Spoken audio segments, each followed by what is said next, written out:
Let the median and mean deviation about the median of 7 observations. These be 170. तो median जो है वो 170 है इन 7 ऑब्जर्वेशंस का। और दूसरा जो 205/7 है ये क्या है आपका? ये है मीन डेविएशन अबाउट मीडियन। ये दो इंफॉर्मेशन आपके पास गिवन है। एक आपका मीडियन है, दूसरा mean deviation about median. Mean deviation about median is equal to 205/7। तो अगर मीडियन 170 है, चूंकि ये अनग्रुप डेटा है, तो मीडियन आपका मिडिल ऑब्जर्वेशन होना चाहिए। 7 ऑब्जर्वेशन में से ये फोर्थ ऑब्जर्वेशन होना चाहिए व्हेन यू आर इंक्रीजिंग और डिक्रीजिंग ऑर्डर में अरेंज कर रहे हैं इसको। तब 170 से बड़ा जो डेटा है यहाँ पे वो आपका 190, 210 और 230 है इन द इंक्रीजिंग ऑर्डर। तो बाकी के डेटा 170 से छोटे ही होने चाहिए। तो 125 ए और बी ये 170 से छोटा होना चाहिए। अब 125 तो छोटा है ही, इसका मतलब ए और बी ये भी जो है 170 से छोटा होना चाहिए। ए और बी 125 से छोटा है या नहीं है वो हमें नहीं पता, बट 170 से छोटा है ये हमें पता है। और इसकी ही जरूरत आगे आपको पड़ेगी ना। मीन डेविएशन अबाउट मीडियन का मतलब होता है आप सारे डेटा का मीडियन से डिफरेंस निकालिए विथ एब्सोल्यूट वैल्यू।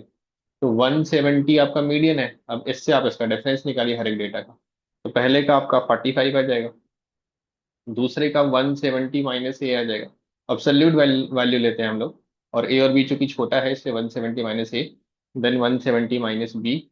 190 का 170 से जो डेविएशन है, जो डिफरेंस है वो 40 है, सॉरी 20 है, देन 40, देन 60 डिवाइडेड बाय आपका टोटल नंबर ऑफ ऑब्जर्वेशन जो कि 7 हो जाएगा। And you equate it to the given value 205/7।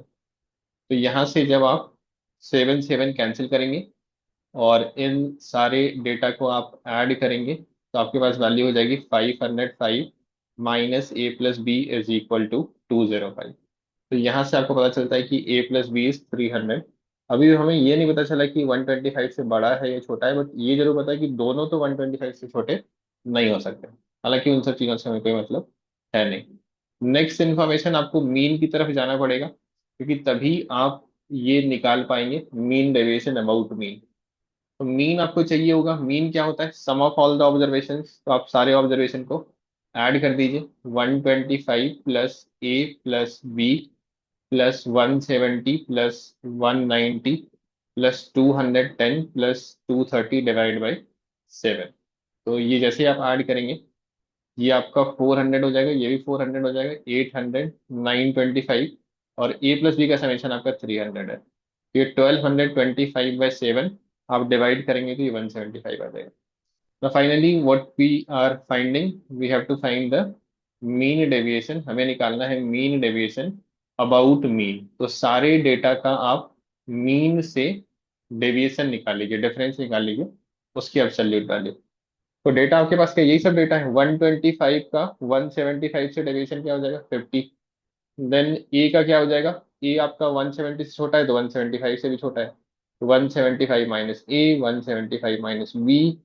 Then 170 का डेविएशन आपका 5 हो जाएगा, 190 का डेविएशन आपका 15 हो जाएगा, 35 हो जाएगा नेक्स्ट डेटा का, and 55 is the deviation of last data 230 from 175। इसको 7 से डिवाइड कर दीजिए, यहाँ से आपका आंसर आ जाएगा। So when you add all the numbers, you'll get 510 minus a plus b divided by 7, जो कि आपका 210/7 30 आ जाएगा। 30 is present in option C, and yes, that is the answer given to us.